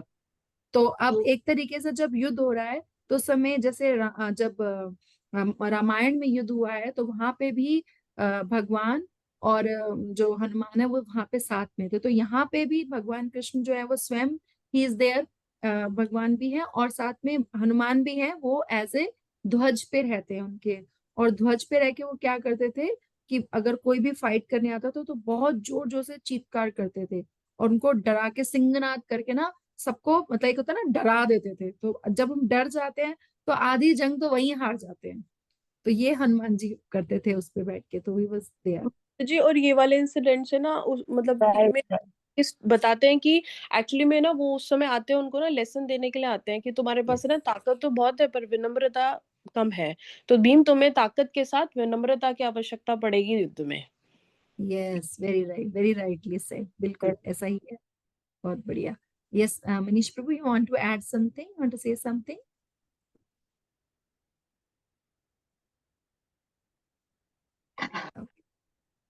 यस, मनीष गुप्ता प्रभु जी, आप कुछ कहना चाहते हो अपने हैंड रेस के, या आप पढ़ना चाहते हाँ हो? जी, हाँ जी माता जी, मैं एक और चीज कहना चाह रहा हूँ। जी अभी बोलिए। रिसेंटली मैं उधर गया था सोमनाथ। सोमनाथ हम्म। से हम गिर जा रहे थे, तो वहां पे माता जी एक जगह थी जिसका नाम था प्राची। हम्म। ठीक है। तो ऐसा कहा गया वहां पे कि 100 बार काशी और एक बार प्राची। हम्म। ठीक है, ऐसा इसलिए कहा गया है कि वहां पे एक तो जब पांडव ये अपना परिवार की हत्या के दोष से भगवान शिव से मिलने जा रहे थे, भगवान शिव नहीं मिल रहे थे। तब सब लोग कृष्ण की शेल्टर में आए कि भाई हमें इस दोष से निवारण किया जाए। तो हम्म। भगवान कृष्ण ने, कहते हैं कि भगवान कृष्ण ने कहा कि आप प्राची में अपना तर्पण करो, तो उन सब हम्म। का तो आपको मोक्ष प्राप्त होगा। ठीक है। और हम्म। दूसरा एक स्टोरी ये था कि भगवान कृष्ण ने भी अपने माता पिता का तर्पण वहीं पे प्राची में किया, और वहाँ भी एक पीपल का वृक्ष है जो 5000 साल पुराना है, जैसे वो पंडित जी कह रहे थे।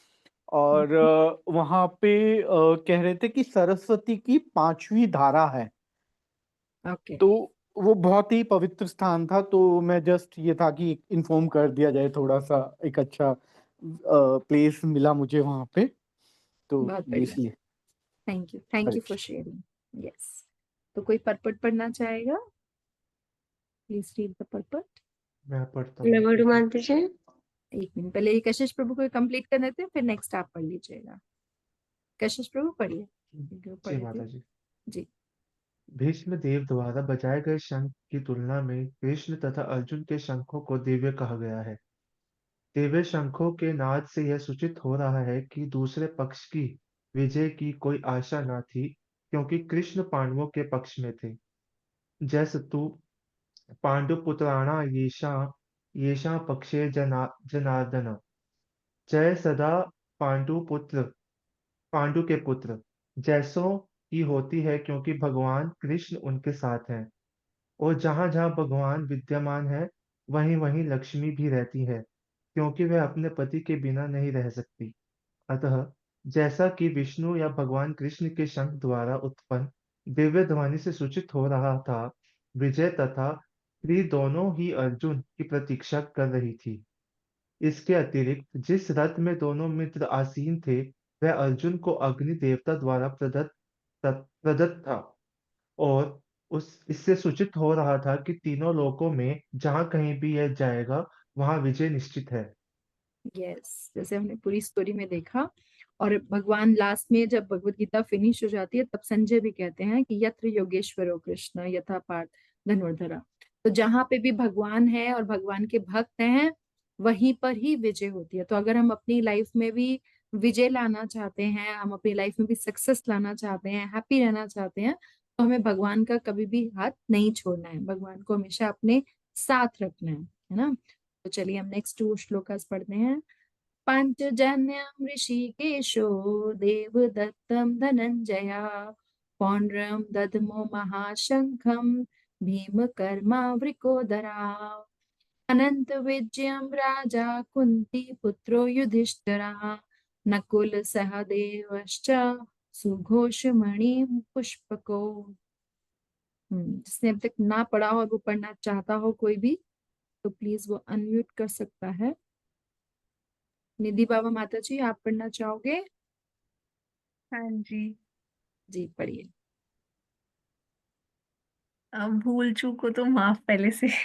अरे कोई बात नहीं, जस्ट ट्राई ट्राई, आप कर लोगे। पांचन्यम ऋषिकेशो देवदेतं धनंजय पौंड्रम धम्यो महाशंडम भीमकर्मा वक्रोदरः अनंत विजयम राजा कुंती पुत्रो युधिष्ठिरः नकुलः सहदेवश्च सुखो सुखोष्मणि पुष्पको। बहुत बढ़िया।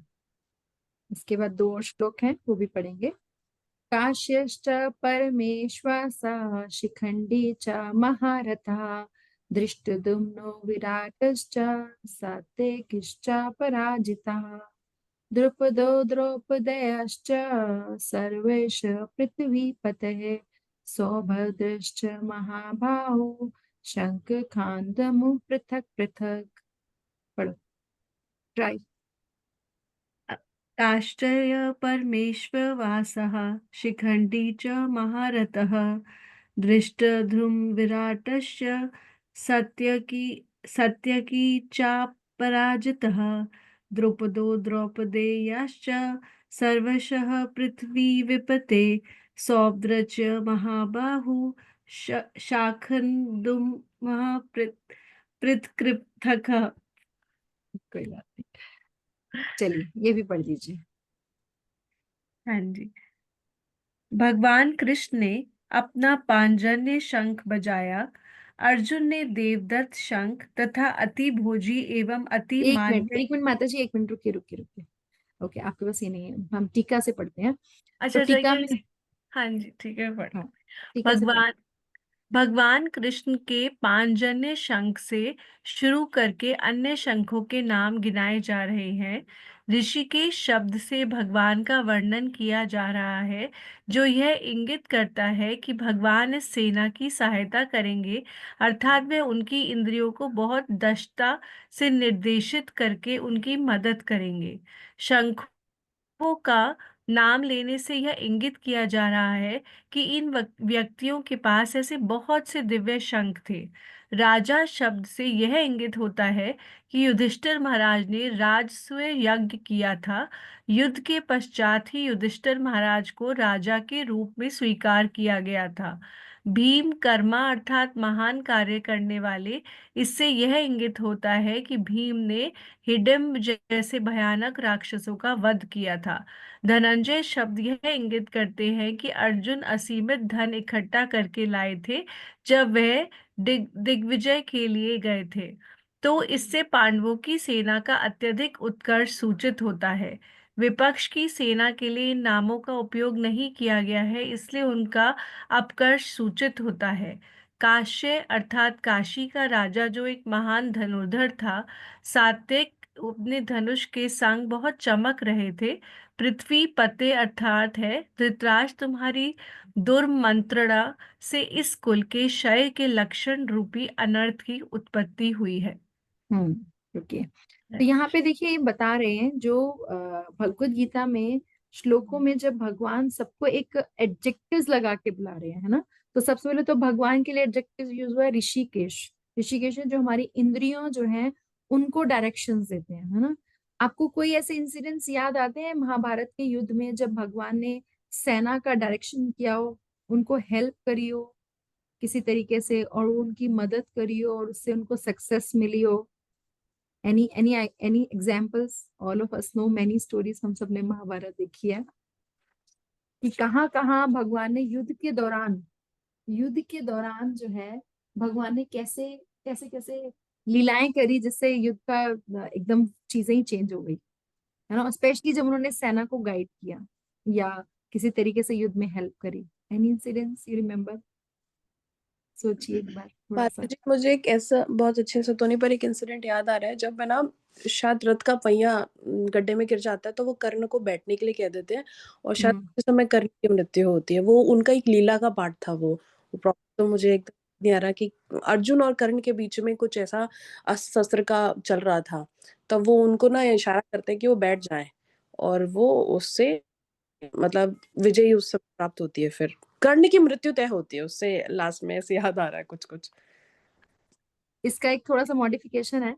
इसका मॉडिफिकेशन ये है कि क्या हुआ कि जब बहुत तेज जैसे भीष्म पितामह को उन्होंने गुस्सा दिला दिया ना दुर्योधन ने कि आप तो पांडव होते हो तो आप तो इतने हल्के पड़ जाते हो, आप ढंग से युद्ध ही नहीं करे, और एक वीर योद्धा को अगर आप ये बोल दो कि आप कायरता से युद्ध करो तो उनके लिए बहुत असहनीय है।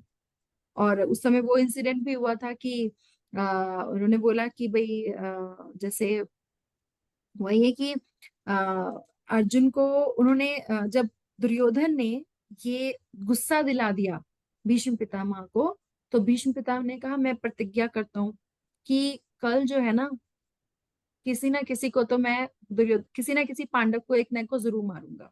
ठीक है। तो अब पांडव तो आराम से सो रहे हैं और भगवान कृष्ण को चिंता हो रही है।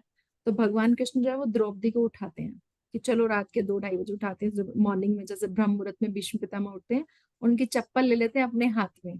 ठीक है। कि आवाज आ रही थी उनके चलने से, कहते मेरे साथ चलो। तो द्रौपदी को लेके जाते हैं भीष्म पितामह के पास। तो भीष्म पिता बिल्कुल ध्यान मुद्रा में बैठे हैं और वहां पे जाके जो है उनको करवा देते हैं उनसे। हाँ तो उसी वहां दिन पे जाते थे। surrender। यस। तो जैसे ही वहां पे वो ब्लेसिंग्स लेते हैं, तो जब वो ब्लेसिंग्स लेते हैं तो उनको बोल देते हैं अखंड सौभाग्यवती भव। तो अब क्या, आप तो आपने तो उसको ब्लेसिंग्स दे दिया। जैसे ही उनको रियलाइज होता है तो वो एकदम से बोलता है कि मैं तुम्हारी भी प्रतिज्ञा जो है वो तुड़वाऊंगा। तो वहां पे भीष्म पितामह इतनी स्ट्रॉन्ग फाइट कर रहे होते हैं, बट स्टिल जो है भगवान जो है अपनी प्रतिज्ञा तोड़ देते हैं। तो भगवान जो है वो एक पहिया उठा लेते हैं। एक इंसिडेंट पहिए वाला तो ये है। दूसरा आपने बताया। तीसरा क्या होता है कि जैसे अभी जो हमने खांडव वन का डिस्कशन किया, तो खांडव वन में ना एक स्नेक होता है जो बच जाता है। बाकी सारे तो जीव जंतु मर जाते हैं, लेकिन एक स्नेक जो था और उसका परिवार भी पूरा मर जाता है। उसको बहुत तेज गुस्सा आता है, तो वो स्नेक क्या करता है, वो कर्ण के तुरीन में जाके बैठ जाता है और एक बाण पे लग जाता है और उसको प्रेरणा देता है कि वो ये वाला बाण यूज करे। तो उस दिन जो है कर्ण भी बहुत हाइपर तरीके से जो है वो उस पे बाण चला रहा था, अर्जुन पे बहुत हाइपर तरीके से। तो इतना ज्यादा वो चला रहा होता है, तो तब जब वो वाला बाण आता है ना स्पेसिफिकली, तब भगवान श्री कृष्ण घोड़े पे एकदम अपना हाथ मारते हैं, उससे घोड़ा डाउन हो जाता है और अर्जुन भी डाउन हो जाता है, और सिर्फ उसके सिर का मुकुट उड़ता है, उसको कुछ नहीं होता क्योंकि उसके आगे वो स्नेक होता है। अगर वो उसको छू भी जाता तो वो इतना जहरीला सांप था कि वो अर्जुन की डेथ जो थी डिस्टाइम थी। तो इस तरीके से भगवान ने बहुत जगह उनकी हेल्प करी, चाहे वो, यस कशिश ए- प्रभु, आपको कोई इंसिडेंट याद आया, बताइए। शायद माता जी, I don't know if it that is true, वो अपने सुदर्शन चक्र से वो सूरज ढक देते हैं यस। सूर्य देवता जी को। तो कब? कब? for- वो मुझे याद नहीं, पर वो कौरवों को लगता है कि वो युद्ध वो हो गया है, मात समाप्त हो गया है। हाँ, तो क्योंकि बट युद्ध जब में मैं बताती हूँ कशिश प्रभु जी को, जयद्रथ के मारने के लिए ना युद्ध माता में जी, जयद्रथ। हाँ, इनके युद्ध के रूल्स हाँ होते हैं ना कि भाई शाम के बाद हाँ युद्ध जी करेंगे, नेक्स्ट डे से जी स्टार्ट जी। होता है। और हाँ। उसने उस समय ना प्रतिज्ञा ली थी कि आज तो मैं मारूंगा मारूंगा, तब वो किसको? करते हैं। जयद्रथ को ना? जयद्रथ को उन्होंने क्यों? अभिमन्यु को मारा था ना वो। यस। जब अभिमन्यु चक्रव्यूह में अंदर घुसता चला जा रहा था, तो जयद्रथ वाज वन जिसने पांडवों को एंट्री नहीं करने दे रहा था वो। नहीं तो ऐसा नहीं था कि पांडव उसकी हेल्प नहीं कर सकते थे, बट जयद्रथ जो है बाकी पांडवों को उनकी हेल्प के लिए उसने आने ही नहीं दिया, और अंदर जाके उसको, अभिमन्यु को इतने सारे लोगों ने एक साथ मिलके मारा, तो इसलिए जयद्रथ पे सबसे ज्यादा गुस्सा था अर्जुन को। उसने बोला कि आज तो मैं मारूंगा ही मारूंगा, तो एकदम से सूर्य देव तो, नहीं मारूंगा तो मैं खुद ही आत्महत्या कर लूंगा, that was what Arjun has वो। तो फिर वहां पे अगेन भीष्म, सॉरी, अगेन भगवान श्री कृष्ण जो है वो हस्तक्षेप करते हैं। तो ऐसे बहुत सारे इंसिडेंट्स हैं जो भगवान, कहने को भगवान कहते हैं कि मैं युद्ध नहीं लड़ूंगा, बट अल्टीमेटली होने क्या वाला है और क्या हो रहा है, उस सब पे जो कंट्रोल है, जो डायरेक्शन है, वो पूरी भगवान की है ना। तो इस तरीके से जब उन लोगों ने शंख बजाया तो उनका कोई ऐसा एक्सप्लेनेशन नहीं है, लेकिन जब यहाँ पे शंख बजाए जा रहे हैं तो हर एक को साथ एडजेक्टिव यूज किया जा रहा है। जैसे युधिष्ठिर महाराज भी अभी राजा नहीं है, लेकिन उन्होंने बहुत पहले राजसूय यज्ञ किया था जब उन्होंने इंद्रप्रस्थ एस्टेब्लिश किया था, तो इसलिए उनको राजा बोला जा रहा है ना। ऐसे ही भीम ने जब बजाया तो उसके लिए भी भीम कर्मा, मतलब उसको लिए भी एडजेक्टिव यूज किया जा रहा है। धनंजय अर्जुन के लिए अगेन यूज किया जा रहा है एडजेक्टिव, कि जब राजसूय यज्ञ होने वाला था, अब बहुत सारे धन की आवश्यकता थी, तो Arjun collected that money for his brother. तो इस तरीके से जो है बहुत सारे एडजेक्टिव्स को यूज करने का मतलब है कि इतनी सारी उनकी ख्याति है। और लास्ट में जो बोलते हैं पृथ्वी पते धृतराष्ट्र को, कि ये सारी इतने शूरवीर लोग आज धृतराष्ट्र तुम्हारी वजह से जो है वो डाई होने वाले हैं, बिकॉज तुमने अपने बेटे को नहीं रोका जब रोकना चाहिए था। तो तुम्हारी दुर्मंत्रणा से इस कुल का क्षय होने वाला है। तो और इस आज हम सिचुएशन पे आ गए हैं कि ये जो वॉर जैसी स्थिति है वो प्रकट हो गई है। तो यहाँ पे ये बताना चाहते हैं। यस निधि माता जी, प्लीज कंटिन्यू, रीड करिए आप पैराग्राफ को। हाँ जी। हम्म। भगवान कृष्ण ने अपना पानंजय शंख बजाया, अर्जुन ने ये देवदत्त 5 शंख जने हैं, तथा 5 जने। अच्छा, हम्म। 5 जने, ठीक है, हाँ जी। भगवान कृष्ण ने अपना 5 जने शंख बजाया, अर्जुन ने देवदत्त शंख तथा अति भोजी एवं अति मानवीय कार्य करने वाले भीम ने पौंड्र नाम का शंख बजाया। इस श्लोक में भगवान कृष्ण को ऋषिकेश कहा गया है, क्योंकि वे ही समस्त इंद्रियों के स्वामी हैं। सारे जीव उनके भिन्नांश हैं, अतः जीवों की इंद्रियां भी उनकी इंद्रियों के अंश हैं। चूंकि निर्वेशवादी जीवों की इंद्रियों का कारण बताने में असमर्थ हैं, इसलिए वे जीवों को इंद्रिय रहित या निर्विशेष, निर्वेशिक जैसे कि कुछ निर्विशेष। स्पेशल नहीं है, निर्विशेषवादी, सब शून्य अच्छा। है, everything is hmm. Just a zero, hmm. Nothing is there. Hmm. निर्विशेष कहने के लिए उत्सुक रहते हैं। भगवान समस्त जीवों के हृदयों में स्थित होकर उनकी इंद्रियों का निर्देशन करते हैं, किंतु वे इस तरह निर्देशन करते हैं कि जीव उनकी शरण ग्रहण कर ले।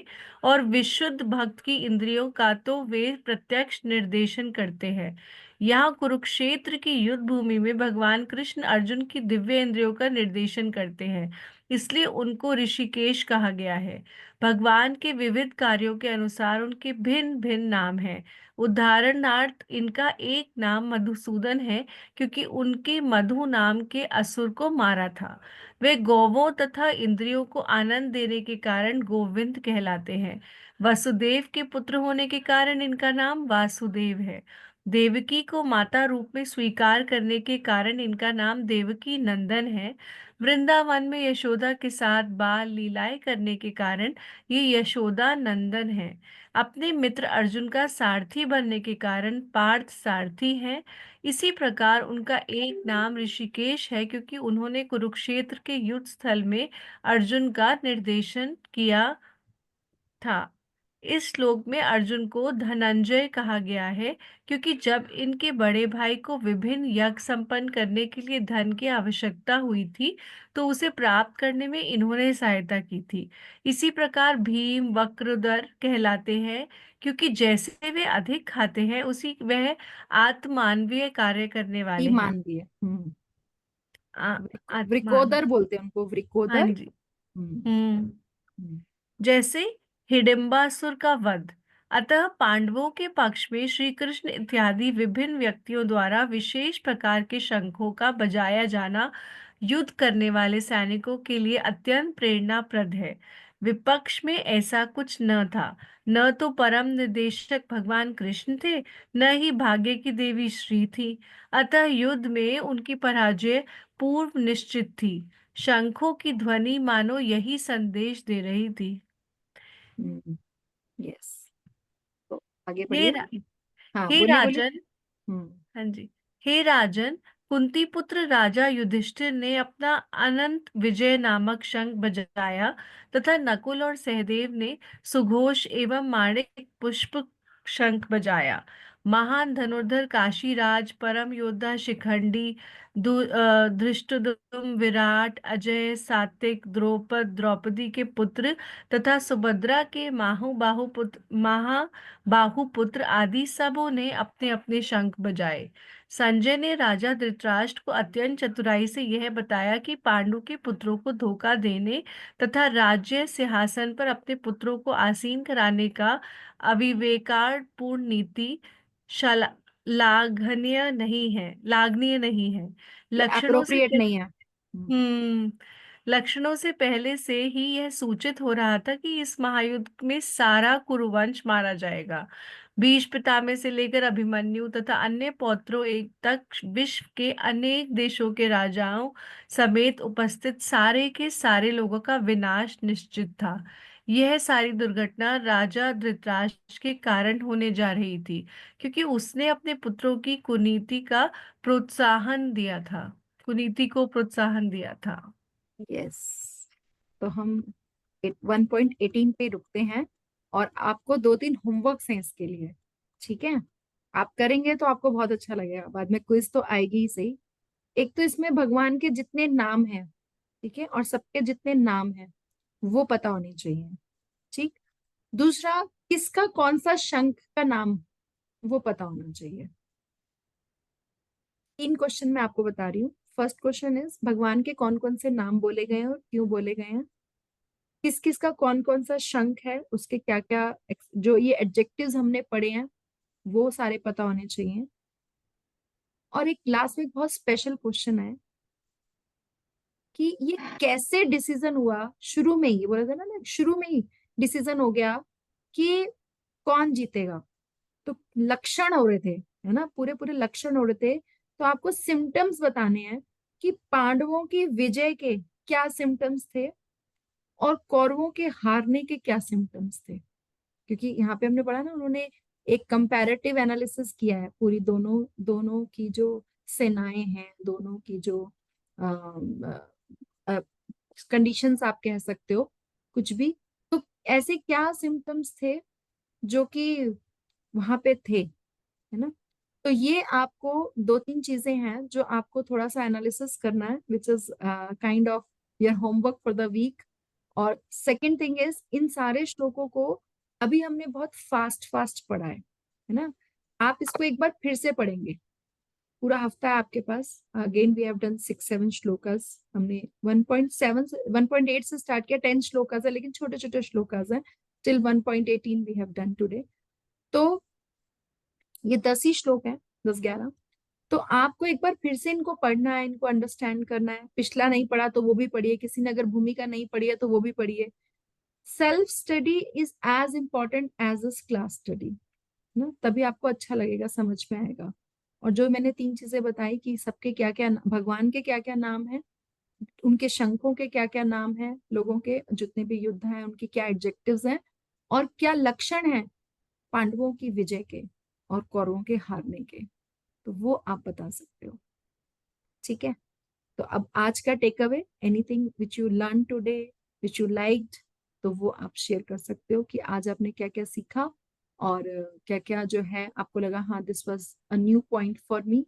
और प्लीज शेयर, एक एक लाइन में सब शेयर करेंगे, then with 5 minutes we will have this discussion and then we will wind up the session. 5 minute हम माधुरी डिस्कशन जी ने करते हैं। लास्ट टाइम भी वो बताया था ना कि राजा क्यों कहते हैं, तो इसमें जो ये रीजन लिखा हुआ है ये राजसूय यज्ञ। राजसूय याग, उसकी वजह से वो राजा उनको, जो लास्ट टाइम भी हमने डिस्कस किया था ना, लास्ट टाइम कौन किसको राजा बोला युधिष्ठिर था?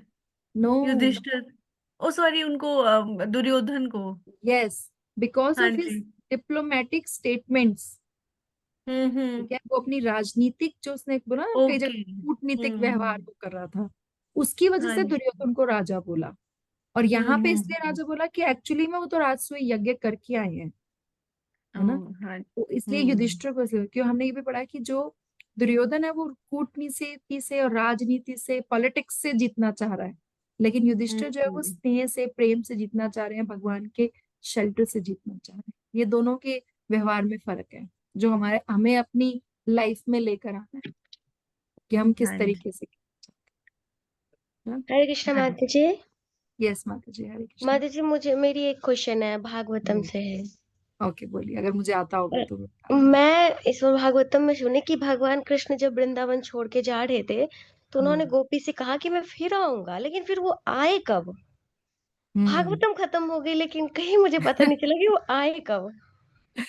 अच्छा, जब भागवतम में इसको थोड़ा डिफरेंट तरीके से समझाया जाता है, इसको इस तरीके से बोला जाता है कि भगवान कभी वृंदावन छोड़ के गए ही नहीं, भगवान हमेशा वृंदावन में रहे।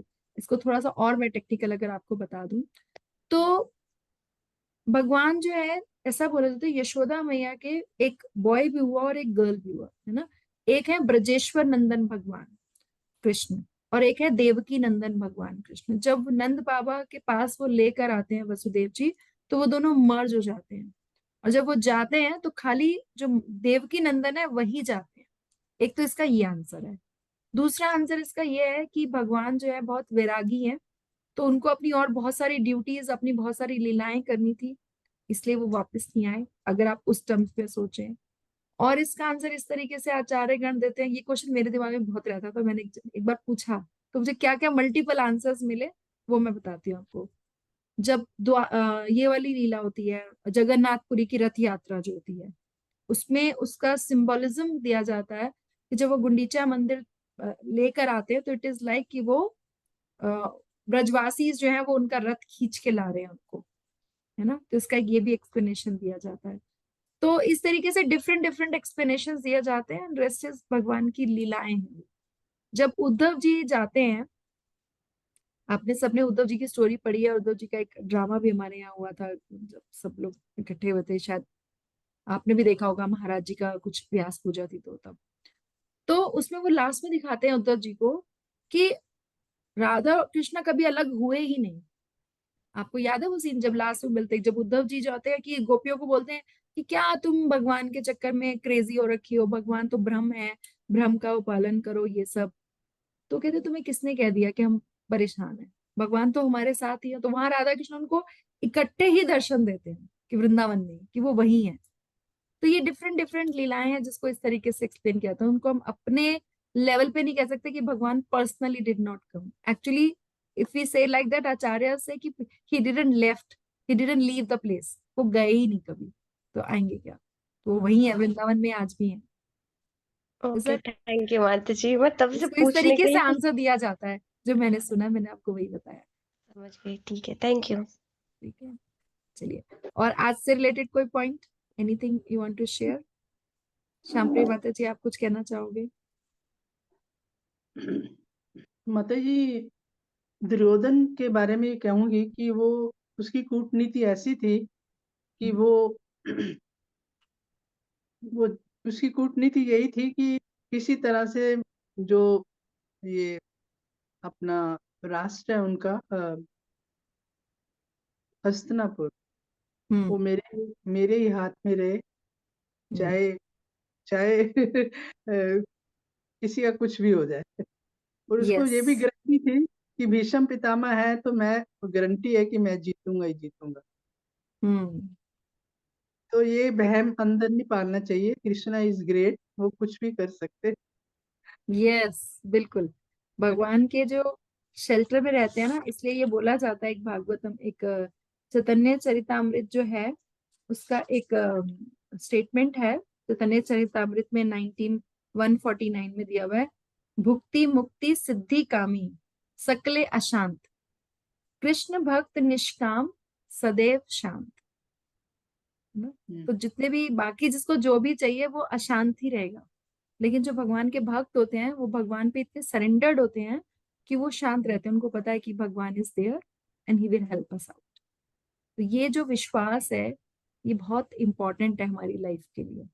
तो ये रहेगा तो हम भी थोड़ा स्थिर रहेंगे, इधर उधर नहीं होते रहेंगे। तो वो उनको था, तो इसीलिए। और दुर्योधन को नहीं था, मतलब उसने सबको गिना दिया सामने, भगवान अर्जुन को देखा लेकिन कृष्ण को नहीं देखा। ये तो लड़ ही नहीं रहे, इनको क्या काउंट करना। और जबकि हमने रियलाइज किया बाद में, जैसे हमने देखा कि सब कुछ एक्चुअली करने वाले वही है। तो यही तो ज्ञान अज्ञान है। इसीलिए तो भगवत गीता को अगर हम राज विद्या राज गुह्यम बोलते हैं, ज्ञान बोलते हैं, तो इसीलिए बोलते हैं क्योंकि वो हमें जो रियल नॉलेज है भगवान की, जो रियल नॉलेज है कि भगवान कौन है, वो हमें बताती है भगवत गीता। तो इसीलिए हमारे लिए उसको जानना, उसको पढ़ना, उसको समझना बहुत जरूरी है। थैंक यू माता जी for taking this point. Yes, anybody else wants to say anything? Kashish, Karuna, आप में से कोई भी? एनीथिंग हाँ माता जी, जी, प्रीति माता जी। मैं यस, प्रीति माता कि जी बोलिए। जैसे जैसे जी मैं जैसे सुनती हूँ, तो अभी ये जो महाभारत पहले सीरियल आता था उसमें जो कृष्ण जी बने थे, तो हम्म उन्होंने उन्होंने एक बात बोली थी कि जैसे राम भगवान जब आए थे तब उस टाइम के लोग ऐसे थे कि मतलब ओबीडिएंट थे और अच्छे थे थोड़ा, इसलिए वो सुनते थे। लेकिन जब कृष्ण जी का टाइम आया, मतलब 5000 साल पहले से, तो लोगों में ना बहुत चेंजेस आए। इसलिए भगवान का ना जो उन्होंने अपना वो चेंज करना, उन्होंने पॉलिटिक्स भी खेला, सारी चीजें करी। तो वो बोले इसके लिए ना वो वैसे ही हो गए।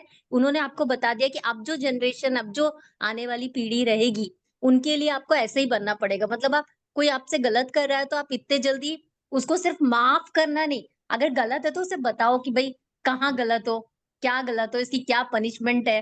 तो उन्होंने जब ये चीज बोली तो मुझे लगा, उन्होंने बोला कि जैसे वो वनवास गए थे राम भगवान, अगर उनकी जगह कृष्ण जी होते तो वो जाते, लेकिन जाने के बाद एक दिन बाद वापस आ जाते। तो मुझे एक्चुअली सुन क्या के है, I do a modification here. मैंने सुना जी है वो वीडियो, आई हैव हाँ आल्सो हाँ हर्ड दैट हाँ वीडियो, हाँ, आई हैव हर्ड दैट। है बट ना। क्या था, एक्चुअली क्या होता है, मैं again I will suggest you and जी जी, एवरीवन, सारी हमें सुनी सुनाई बातों पे नहीं चलना है करेक्ट, ना। हाँ ये भी है, कहीं भी राइट। भागवतम में ऐसा कोई स्टेटमेंट नहीं है। हाँ अच्छा, हाँ, तो हाँ हाँ बिल्कुल मतलब हमें जो, इसीलिए हम Bhagavad Gita as it is पढ़ रहे हैं। वहां पे ऐसा हाँ कोई, क्यों क्या होता है, of course he played with due respect, he played the role of Krishna, that is a different thing. But problem ये है कि everybody has their own motives, everybody has their own thought process. तो हमें हम्म, उनके थॉट प्रोसेस, ठीक है हमने सुन लिया साइड में, लेकिन उसको अपने अंदर क्या उतारना है, जो भगवान का थॉट प्रोसेस है, जो भगवान भगवत गीता में बोल रहे हैं। भगवान ने भगवत गीता में कहीं नहीं बोला, भगवान तो बहुत वैरागी है, भगवान तो पूर्ण पुरुषोत्तम भगवान है ना। वो करेक्ट। एक वो समझने का और कहने का तरीका, बट हम उसको बहुत लिटरल सेंस में ना लें। ओके, पर ये है ना। रूप तो एक ही है ना, हाँ, राइट, रूट तो एक भगवान ही का। जी जी जी, है। यस यस, बहुत अच्छा, thank you thank thank you. Thank you so much. So, anybody wants to say anything before I close the session? Because 8:30 एक और session start हो जाएगा, तो I have to close it. चलिए, Thank you so much for joining today. And again, we will meet next Wednesday and we'll start from 1.19. और आप तब तक जो मैंने आपको काम दिया उसको करिएगा, आपको अच्छा लगेगा करके। हरे कृष्णा। हरे कृष्ण। वंशा हरे कृष्णा कल्पतरुभ्यश्च माता। कृपा सिन्धुभ्यश्च पतितानां पावनेभ्यो वैष्णवेभ्यो नमो नमः। हरे